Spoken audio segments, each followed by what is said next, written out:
देखिए मिस्टर खन्ना, मैं इसमें कर ही क्या सकता हूँ।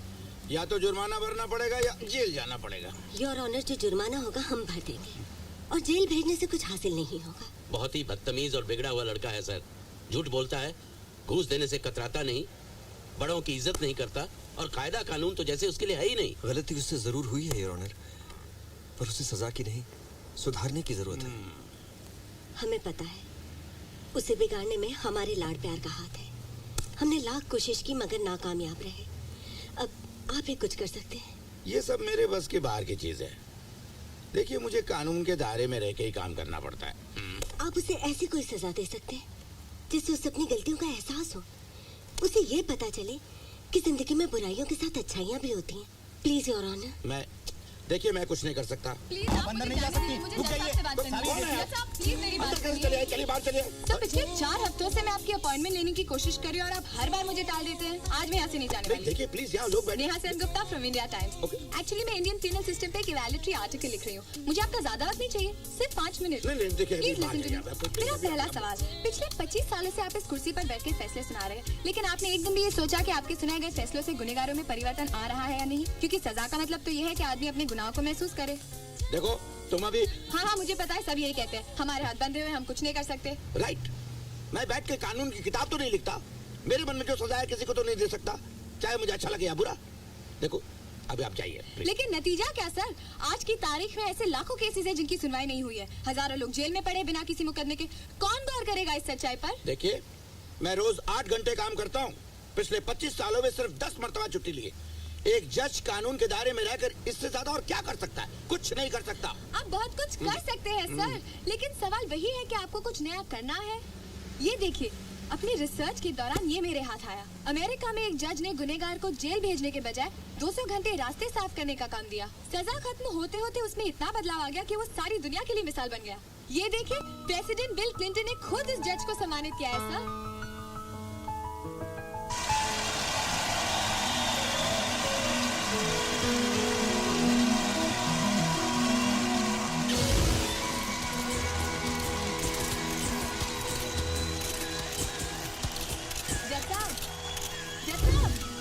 हम क्यों ऐसी सजा नहीं दे सकते? हमारे यहाँ ऐसा क्यों नहीं हो सकता?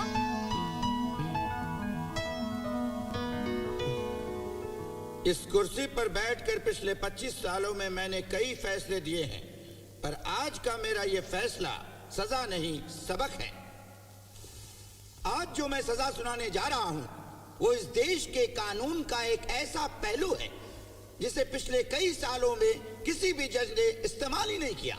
और मुझे पूरा विश्वास है कि मेरे इस अनोखे फैसले से हिंदुस्तान के जुडिशरी सिस्टम में एक परिवर्तन आएगा। राहुल खन्ना एक निहायत ही बदतमीज और बिगड़ा हुआ लड़का है जिसे जिंदगी की कोई समझ ही नहीं है, और मैं चाहता हूं कि वो आगे चलकर हिंदुस्तान का एक आदर्श नागरिक बने। सारी जिंदगी का तजुर्बा जिनके पास हो, उन बुजुर्गों के अलावा इस नई पीढ़ी को संस्कार सिखाने वाला भला और कौन हो सकता है? और इसी बात को ध्यान में रखते हुए मैं राहुल खन्ना को शहर से दूर आशियाना वृद्धाश्रम में पूरे 1 महीने रहकर बुजुर्गों की सेवा करने की सजा सुनाता हूँ। इस सजा के दौरान राहुल खन्ना अपने घर वापस नहीं आ सकते और ना ही उनके कोई दोस्त या परिवार वाले वहाँ रहने जा सकते हैं। वहाँ रहकर राहुल को वृद्धाश्रम के हर नियम का पालन करना होगा, और इस दौरान अगर उसने कोई बदतमीजी की या वहाँ से भागने की कोशिश की या फिर उसके खिलाफ एक भी कंप्लेन आई तो उसकी ये सजा दुगनी हो जाएगी। और उसके बावजूद भी अपनी हरकतों से बाज नहीं आया तो उसे जेल में डाल दिया जाएगा। आप तो बिल्कुल ध्यान से बात करते नहीं और सर, आप विश्वास ही नहीं करेंगे, पर जज मूर्ति ने राहुल खन्ना को, निरंजन खन्ना के बेटे को पूरे 1 महीने वृद्धाश्रम में रहकर सेवा करने की सजा सुनाई है। मैं इतनी खुश हूँ, जज मूर्ति ऐसी सजा सुनाएंगे, मैंने तो ये सपने में भी नहीं सोचा था। क्या कंक्लूजन है मेरे आर्टिकल के लिए? कल तो इसे मैं अपने फ्रंट पेज पर छाप ही रही हूँ। ये देखिए, my article is also ready. कचरे के डिब्बे में फेंक दो इसे। हम क्या गॉसिप मैगजीन प्रिंट करते? और क्या होगा तुम्हारी इस फ्रंट पेज न्यूज से? रबिश। एक अनोखी सजा, कानून में नया परिवर्तन, क्या लिखोगी तुम? न्यूज तब होगी जब वो लड़का या तो सुधर जाएगा या वैसा ही रहेगा। नेहा, कितनी बार मैं तुम्हें समझाऊं, इन सनसनी चीजों से सिर्फ पेपर बिकता है, उससे हासिल कुछ नहीं होता। क्यों इस पेपर की शुरुआत हुई थी? आज मैं इसे क्यों चला रहा हूँ? हमेशा मैं तुमसे कहता आया हूँ कि लिखने से पहले 1 मिनट रुको, सोचो क्यों लिख रही हो तुम। और अगर तुम सच्ची पत्रकार होती तो उस लड़के के साथ जाती, वहां रहने के बाद उसमें कोई बदलाव आया भी है या नहीं ये देखती, फिर मुझे अपना आर्टिकल देती और तब मैं जरूर उसे फ्रंट पेज पर छापता। ठीक है, तो अगर मैं वहाँ जाकर एक पूरा महीना रहूंगी तो आप कोई भी बहाना बनाकर मुझे वापस नहीं बुलाएंगे। याद आ रही होगी ना? तभी नहीं। ठीक है, नहीं बुलाऊंगा। Thank you daddy. Daddy I love you. ये रहे आपके जायदाद की पेपर्स। आज के बाद मैं आपकी जिंदगी से हमेशा के लिए बेदखल हो रहा हूं। आज के बाद आपका और मेरा कोई रिश्ता ही नहीं है। ना मैं आपका बेटा हूं, ना आप मेरे माँ बाप हैं। मैं हमेशा के लिए जा रहा हूं। 1 मिनट बेटा, 1 ही महीने की तो बात है। मैं अगली बुकिंग अभी करवा दूं। नहीं नहीं, मेरी सजा दुगनी हो सकती है। मैं जेल भी जा सकता हूं। आप अपने पैसे क्यों बर्बाद करते हैं? हम तुम्हारे दुश्मन नहीं है राहुल। हमने जो किया तुम्हारी भलाई के लिए किया है। हाँ हाँ, आपको तो पद्मश्री मिलना चाहिए। आपने अपने इकलौते बेटे को ऐसी सजा दिलवाई है। ना जाने काम मरे वो बुड्ढों के बीच में धकेल दिया मुझे। आज मुझे शक हो रहा है कि आप दोनों मेरे माँ बाप हो भी या नहीं। राहुल, हम तुम्हारे साथ आ रहे हैं। अगर वो जगह जरा भी गलत हुई तो मैं खुद जज साहब से बात करूं। नहीं नहीं, बिल्कुल नहीं। एक बार वो भोसले से बात करने भेजा था आपको, उसका नतीजा आज भुगत रहा हूं मैं। अब मैं कोई रिस्क नहीं लेना चाहता हूँ। आप लोग को जो करना था आप लोग ने कर लिया। अब आप मुझे अपने हाल पे छोड़ दीजिए। Thank you very much. Rahul, चल पांडु।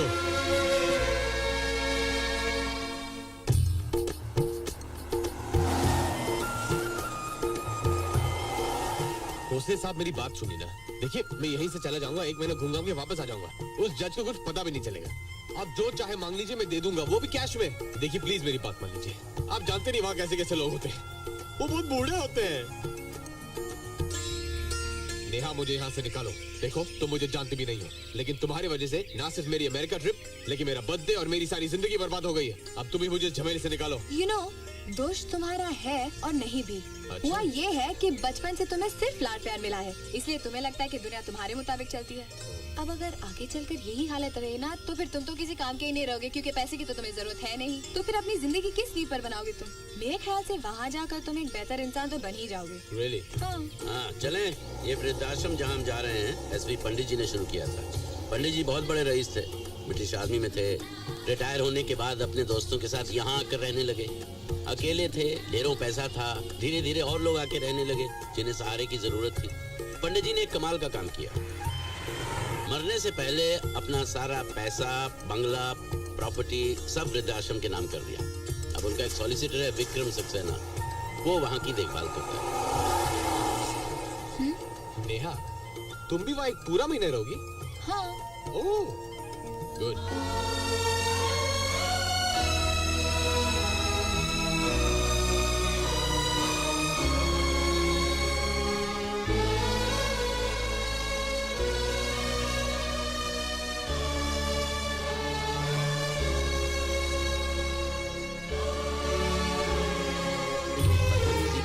या भागने की कोशिश की, या फिर तुम्हारे खिलाफ एक भी शिकायत उनके पास आई तो वो तुम्हारी सजा दुगनी कर देंगे, या फिर तुम्हें जेल में डाल देंगे। Is that clear? हाँ हाँ, whatever।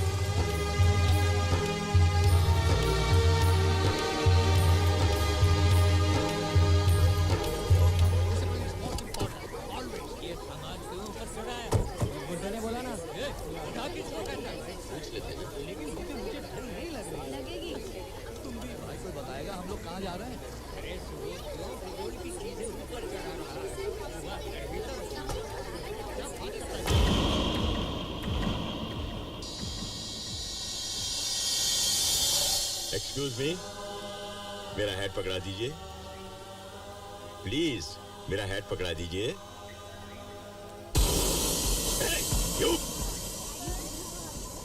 इसे कहाँ रखूं चित्रा? 23 और आपने फिर मेरी गिनती गड़बड़ कर दी। मफलर क्यों उतार दिया? ठंड लग जाएगी। अरे ठंड लगेगी तो पहन लूंगा देखो, मैं। बचपन से जानती हूँ, जरा ठंड लग जाएगी। तू तो हर वक्त झगड़े के मूड में रहती है। जा, जाकर गिनती कर। माँ भी सामने। सब क्या है सर? पता भाई नहीं। साहब, मुझे आप बता सकते हैं ये सब क्या हो रहा है? कहाँ जा रहे हैं ये सब लोग? सुबह से पूछने की कोशिश कर रहा हूँ, लेकिन किसी के पास बात करने की फुर्सत ही नहीं है। हाँ? सैफुद्दीन, हाँ। अपना बैग रखा? बैग? अरे भोसले साहब, सक्सेना साहब, व्हाट अ प्लेजेंट सरप्राइज। ये लोग कहाँ जाने की तैयारी कर रहे हैं? 1 महीने के लिए काशी जा रहे हैं। ऐसा कैसे हो सकता है? अदालत ने फैसला सुना दिया, लेकिन आपका तो ये फर्ज बनता था कि यहाँ आने से पहले पता कर लेते कि हम लोग यहाँ हैं भी या नहीं। लेकिन आपको ये सब सोचने की क्या जरूरत है? आपकी राय में तो हम लोग यहाँ से कहीं बाहर जा ही नहीं सकते। प्रजापति साहब, मैं मानता हूँ हमसे लापरवाही हुई है। अच्छा, आप इसे अपने साथ काशी क्यों नहीं ले जाते? ओ, एक मिनट। देखिए, मुझे 1 महीने के लिए यहाँ भेजा गया है, इस जगह। मैं कोई काशी वाशी नहीं जाऊंगा उन बुड्ढों के साथ। रहूंगा तो यहाँ, नहीं तो सीधा घर। तो तय हो गया, इस बदतमीज लड़के को जेल में डाल दीजिए। हम अपनी यात्रा पे जाते हैं। नहीं, देखिए 1 मिनट बैठिए ना, केशव जी बैठिए ना। देखिए, एक बात और हो सकती है। एक्सक्यूज मी, देखिए पिछले 3 साल से इनकी ट्रिप कैंसिल होती आ रही है। इस बार आई डोंट थिंक ये लोग मानेंगे। मानना भी नहीं चाहिए। देखिए, ऐसा मौका बार बार नहीं आता है। अरे, आप लोग एक नेक काम करने जा रहे हैं, मैं कौन होता हूँ रुकावट डालने वाला? आप लोग जाइए आराम से जाइए। तुम बाहर जाओ, आउट। लेकिन just sit down here. What? देखिए, सिर्फ 1 ही महीने की तो बात है, प्लीज मान जाइए। मैं ट्रेन का 50% कंसेशन भी करवा दूंगा। और वो रहने का क्या? वो खर्चा कौन करेगा? सर्किट हाउस का इंतजाम भी हो जाएगा। और लोकल ट्रांसपोर्ट का खर्चा? सरकारी बस का इंतजाम भी करवा दूंगा। फिर क्या प्रॉब्लम है? हम लोग अगले महीने जाएंगे। हाँ, ऑल डन। डन क्या? प्रपोजल। 1 महीने में काशी किधर जाएगा, और जो पैसा बचेगा उसे हम तिरुपति जाएगा। और हमने जो तैयारी की हुई है उसका क्या? कुछ नहीं, हम जाएंगे और अभी जाएंगे। केशव, देसाई, चलो चले। हाँ चलिए। हाँ, चित्रा ने सारा सामान भी कर लिया है, तो चलो चलते हैं। ना जी ना, मैं कहीं नहीं जाती। मैं तो कहती हूँ जाते वक्त अड़चन आ जाए तो बदशगुनी होती है।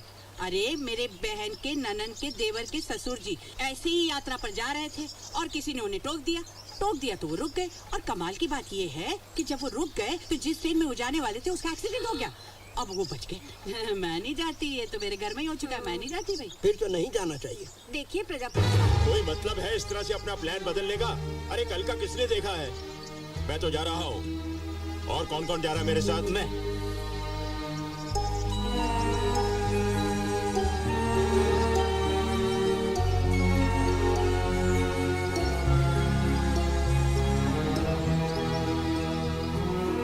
वो क्या है प्रजापति साहब, अब आपके जैसा अमीर नहीं है, इसलिए हम लोगों को पैसे के बारे में सोचना पड़ेगा। भोसले साहब, हम लोग डिसाइड किया है, अगले महीने हम लोग जाएंगे। जानता था थोड़े से पैसों के लिए तुम सब लोग अपने आप को गिरवी भी रख सकते हो। लानत है, अपने फैसले खुद करने का हौसला ही नहीं किसी में। भेड़ बकरियों की तरह जिंदगी जी रहे हैं, जिसने जिस तरफ हाँका चल पड़े। अरे, जरूरत क्या थी उस पुलिसमैन की हाँ में हाँ मिलाने की? ना कह देते तो क्या कर लेता वो? बहुत बड़ा कलेजा चाहिए अपनी बात मनवाने के लिए, जिगर चाहिए, जिगर। अरे, 13 बरस का था जब घर छोड़ने का फैसला किया था। शिप के होल्ड में छुपकर कलकत्ता से बर्मा पहुंच गया था मैं। जिंदगी में सबसे पहला काम पत्थर तोड़ने से शुरू किया था, और आखिरी काम हीरो की तिजारत। ये छोटी मोटी रकम का लालच सिर्फ उन लोगों को होता है जिन्होंने कभी पैसा देखा नहीं। लेकिन प्रजापति ने अपनी जिंदगी में बेइंतहा दौलत देखी है। आज भी डायमंड मार्केट में प्रजापति का नाम इज्जत से लिया जाता है। अरे प्रजापति साहब, आप कहीं जा रहे हैं क्या? मेरा दिमाग खराब मत करो साहबू। 4 पैसों के कंसेशन की वजह से सारा तीर्थ यात्रा का प्रोग्राम कैंसिल कर दिया। कंसेशन दे रहा है, भगवान से मिलने के लिए भी कंसेशन चाहिए इनको। और वो सुब्रमण्यम, बिन पेंदे का लोटा, जिंदगी भर क्लर्की करता रहा। 300 रुपए से शुरू हुआ था और 1300 रुपए पे रिटायर हो गया। 800 रुपए की बचत इसके लिए अली बाबा के खजाने से भी कहीं बढ़कर है। खुद तो गया नहीं और बाकियों को भी जाने से रोक दिया गधे ने।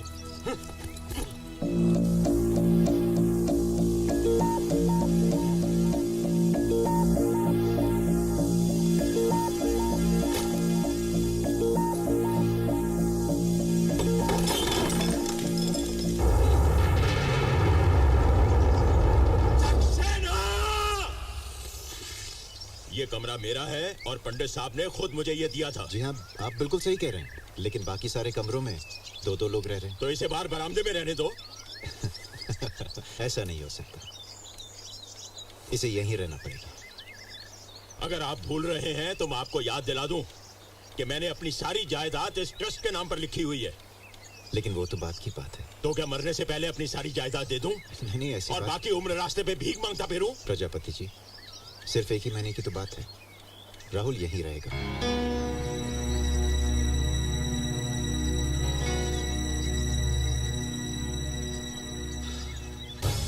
लेकिन ये कमरा मेरा है और यहाँ मेरे असूल चलेंगे। जी जो मैं कहूंगा वही होगा। बिल्कुल। मेरा जो रूटीन है वो बिल्कुल नहीं बदलेगा। पिछले 7 साल से ये कमरा मेरे ताबे में है, इसलिए यहाँ रहने के असूल मेरे होंगे। बिल्कुल। कोई मेरी चीजों को हाथ नहीं लगाएगा और जब तक मैं सवाल न करूं कोई मुझसे बात नहीं करेगा। रात को 8 बजे के बाद कमरे में रोशनी नहीं होगी, खिड़कियां बंद होंगी और पंखा तेज नहीं चलेगा। जी।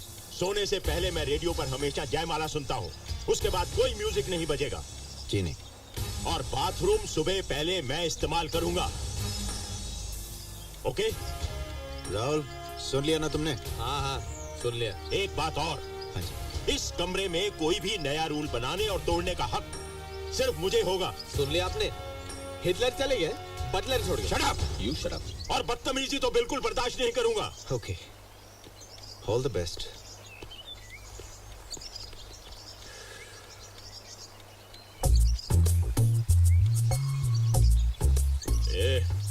तुम्हें यहाँ आराम करने के लिए नहीं भेजा है। मेरा बैग स्टोर रूम में रखो।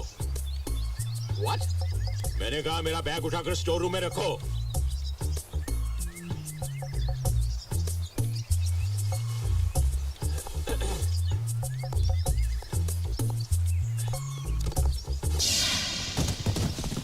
रख दिया।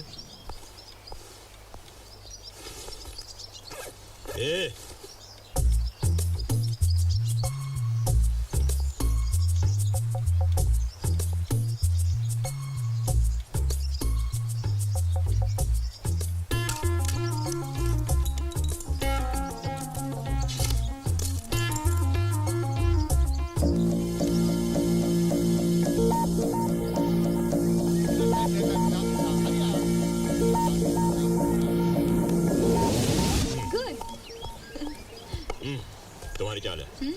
बहुत खुश हो ना तुम इन पागल बुड्ढों के साथ सरता हुआ देख के? राहुल, इन्हें बुढ़ा मत कहो, ये तुमसे बड़े हैं। इसीलिए तो कह रहा हूँ। राहुल, तुम्हें यहाँ इनसे कुछ सीखने और समझने के लिए भेजा गया है। अच्छा, और ये बुड्ढे मुझे क्या सिखाएंगे? देखो, तुम इस बात को समझ ही लो कि तुम्हें यहाँ पूरा 1 महीना बिताना होगा, और ये बात तुम जितनी जल्दी समझोगे तुम्हारे लिए अच्छा होगा। अच्छा, या और क्या 1 महीने दीवारों से मकड़ी के जाले निकालूंगा, जमीन पे कचका मारूंगा, इनके लिए खाना पकाऊंगा, इनके कपड़े नदी के किनारे पे सुखाऊंगा, और रात को जब इन बुड्ढों को नींद ना आए तो इन्हें लोरिया में सुनाऊंगा। करेक्ट। आओ बेटा, चेस खेलें। चलिए अंकल। अरे ओ सुब्रमण्यम, ये देख, तेरे काम की खबर है। मद्रास मेरा में काम का न्यूज़ मैं खुद पढ़ूंगा प्रजापति, तुम तुम्हारा काम का न्यूज़ पढ़ो। Good morning everyone. Hello. Hello Rahul. Dad. कैसे हो बेटा? कैसे हो Dad? Thanks. Many happy returns of the day. Thanks Dad. और सुनो, मैं hello Rahul, many happy returns of the day. Thanks Mom. हम लोग तुम्हारे जन्मदिन के लिए वहाँ आ रहे हैं। नहीं, ये लोग यहाँ कोई बर्थडे नहीं मनाते। बेटे तुम उसकी फिक्र मत करो, हम उन्हें मना लेंगे। नहीं, आप लोग प्लीज यहाँ मत आइए। बाय। क्या हुआ सबको? क्या हुआ? ऐसे चली क्यों गए? सीधी बात है, नाराज है तुमसे। तो अब माफी मांग लो, शायद मान जाएंगे। माफी? और मैं नो चांस।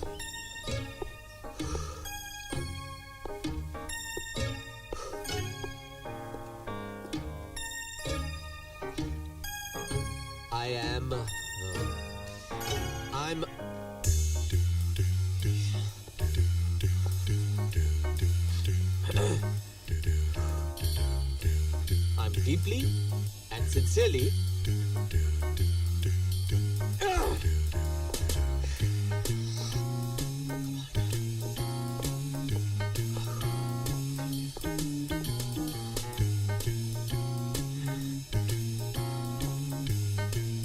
ओके, ठीक है। जो कुछ भी आप लोगों के साथ किया उसके लिए मैं चाहता हूँ।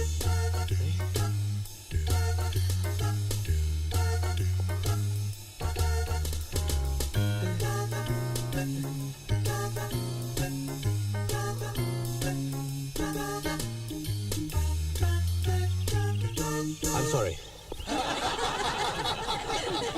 इतनी मेहनत तो मैंने किंग कॉन्ग को पिछाड़ने में भी नहीं की थी। वो सब तो ठीक है, लेकिन वो सॉरी किस बात के लिए कह रहा था? प्रजापति साहब, हम पार्टी करते हैं, है ना दीदी? नहीं नहीं, कोई पार्टी वार्टी नहीं उस बेवकूफ के लिए। अब छोड़िए ना, आज जन्मदिन है उसका। पार्टी तो देना चाहिए। देखो, उस लड़के के लिए जो भी करना है तुम लोग अपनी तरफ से करो। मैं अपनी जेब से एक कौड़ी भी नहीं देने वाला। कोई बात नहीं, मैं दे दूंगी। आप पार्टी में तो आएंगे ना? क्या हो गया है तुम लोगों को? उस निकम्मे के लिए क्यों पार्टी करनी? कल जब वो घर जाएगा तो रोएंगे भी क्या आप लोग?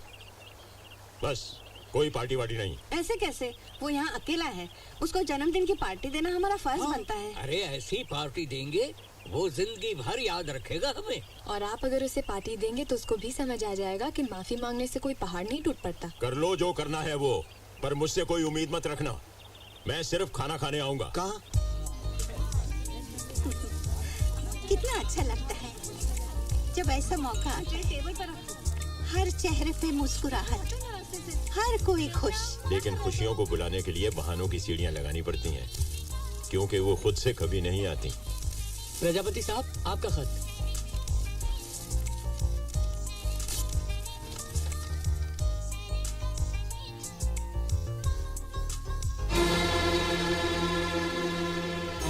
क्या हुआ? सब खैरियत तो है ना? क्या हुआ गुजराल साहब? क्या हुआ? किसका खत है? प्रजापति, कोई प्रॉब्लम तो नहीं? आशियाना ट्रस्ट आशियाना में रहने वाले निवासियों को यह सूचना देता है कि यह आश्रम बंद हो रहा है। नोटिस मिलने की तारीख से 7 दिनों के अंदर वहां रहने वाले अपने लिए कोई और ठिकाना तलाश कर लें। 7 दिनों के बाद ये आश्रम यहाँ रहने वालों की किसी भी जिम्मेदारी से मुक्त है।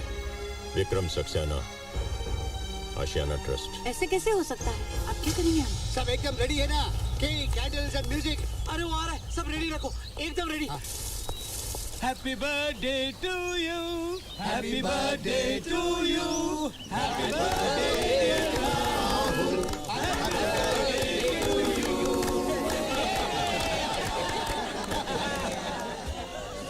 हो गया?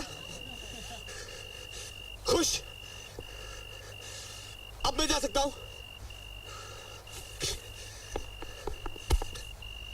आज तक मैं समझती थी कि तुम्हारे अंदर एक अच्छा इंसान कहीं ना कहीं सांस ले रहा होगा, लेकिन तुमने मुझे गलत साबित कर दिया राहुल।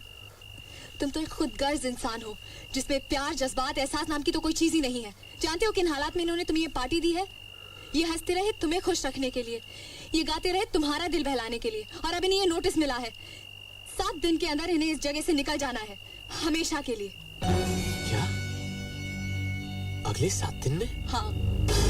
ये जगह बंद हो जाएगी? हाँ राहुल। ये लोग चले जाएंगे? हाँ। हमेशा के लिए? हमेशा के लिए।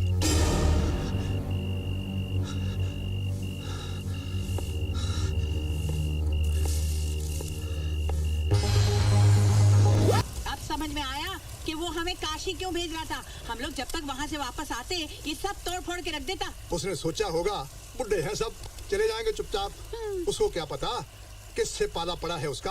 अब पुलिस में कंप्लेंट करके उसको लॉकअप में डालेगा। मोर्चा लेकर जाएंगे घर पर, फिर पता चलेगा। हाँ, अपनी नेहा के अखबार में रोज खबर छपवाएंगे, पूरे देश को हिला के रख देंगे। अखबार से कुछ नहीं होगा, उसको तो ऐसा हल्ला मचाएंगे कि अरोड़ा क्या सरकार भी हिल जाएगी। ये तो शुरुआत है। अरे प्रेस को बुलाएंगे, टीवी वालों को बुलाएंगे, वर्ल्ड कवरेज करेंगे और अरोड़ा के मुंह पे ना असली विल मारेंगे। और देखना मुंह छुपाता फिरेगा हथकड़ी पहनकर। क्यों जी? हम तो वर्ल्ड फेमस हो जाएंगे। मैं कहूँगा अपने पोते से, देख तेरा दादा शाहरुख खान से भी बड़ा हीरो है। कब बोलोगे? हाँ? पोते को यहाँ बुला के लाओगे क्या? अरे पिछले 4 साल में आपके घर से आपके लिए किसी ने पूछा भी है? केशव, सॉरी।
तुम्हारे लिए वापस आया हूँ।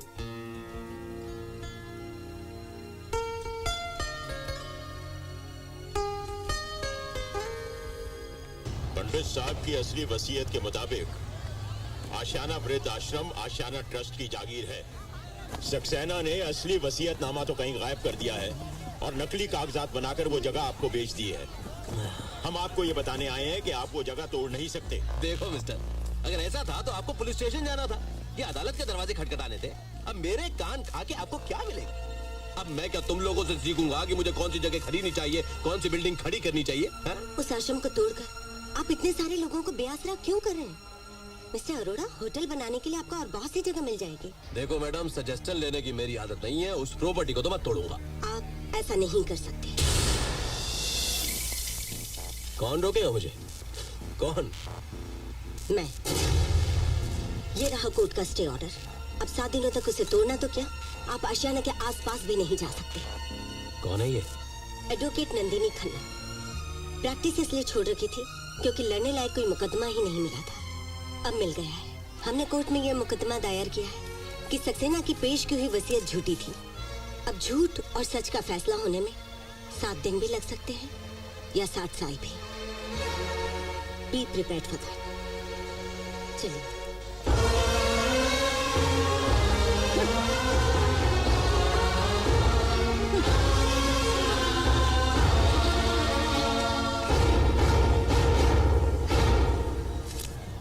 क्या है सक्सेना? तुमने तो कहा था प्रॉपर्टी साफ है, फिर ये वकील, ये स्टे ऑर्डर कहाँ से आया? आप क्यों फिक्र करते हो अरोरा साहब? ये लोग विल की बात कर रहे हैं ना। असली विल तो मैंने अपने हाथों से जला दी थी और पंडित के दस्तखत किए हुए कागजात पर मैंने ये नई विल बनाई है। दुनिया की कोई भी ताकत इसे झूठ साबित नहीं कर सकती। लेकिन इस स्टे ऑर्डर का क्या होगा? स्टे ऑर्डर है, फैसला तो नहीं। 7 दिन के बाद उनको असली विल प्रोड्यूस करनी पड़ेगी कोर्ट में, जो उनके पास है नहीं। तो केस अपने आप डिसमिस हो जाएगा। चिंता उनको करने की जरूरत है, हमें नहीं। Thank you Mrs Khanna, thank you very much. अभी कोई फैसला नहीं हुआ। कोर्ट ने हमें सिर्फ 7 दिन दिए हैं असली वसीयत ढूंढने के लिए। अगर वो हमें नहीं मिली तो हम कुछ नहीं कर पाएंगे। मिल जाएगी। हमारे भुलक्कड़ ने कहीं इधर उधर रख दी होगी। अब हम वापस आ गए हैं ना, उसे जरूर याद आ जाएगा। फिर सीधे कोर्ट में। अच्छा, नमस्ते जी। Thank you very much. Thanks for coming मां। 1 मिनट।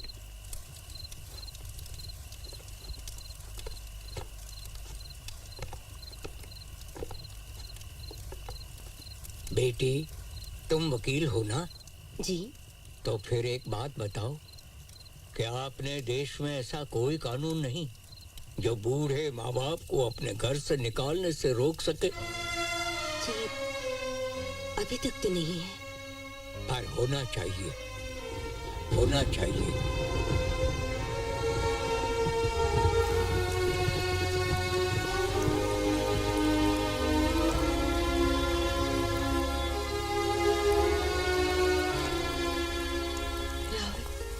एक बात बताऊं, तुम एक बहुत अच्छे इंसान हो।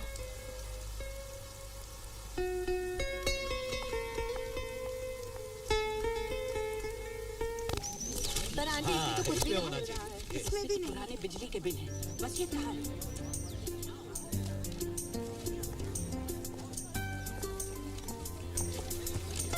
ये भी देखो। अच्छा तो देख लूंगी। अरे वो पुराने स्टैम्प पेपर्स की फाइल कहाँ है? जरा ढूंढो तो। नहीं चलना, गिर जाओगे। तुम बोलती क्यों नहीं हो? क्या? That you like me. क्या बकवास कर रहे हो? मैं क्यों तुमसे प्यार करूं? प्यार? मैंने प्यार नहीं कहा। I said like. और जब तुमने पूछ ही लिया तो मैं बता देता हूँ कि मैं एक अच्छा लड़का हूँ, तुम्हारी बात सुनता हूँ, तुम्हें जो अच्छा लगता है वो करता हूँ, इन सब की मदद करने के लिए वापस भी आ गया। I mean, I'm a nice guy. और उसके ऊपर मेरी शक्ल भी बुरी नहीं है। Really? पहले जाकर ना आईने में अपनी शक्ल देख लो। जो लड़की तुमसे प्यार करेगी ना, उसका तो दिमाग चेक करना पड़ेगा। एक्चुअली ना, तुम मुझसे प्यार करते हो। मैं? तुमसे? ओके। हाँ, क्योंकि ये बात तुम्हारे दिल में पहले आई। और इसलिए आई क्योंकि तुम मुझसे प्यार करते हो और मेरे मुंह से सुनना चाहते हो। बिल्कुल नहीं। नेहा वो नीली फाइल देना तो। हाँ?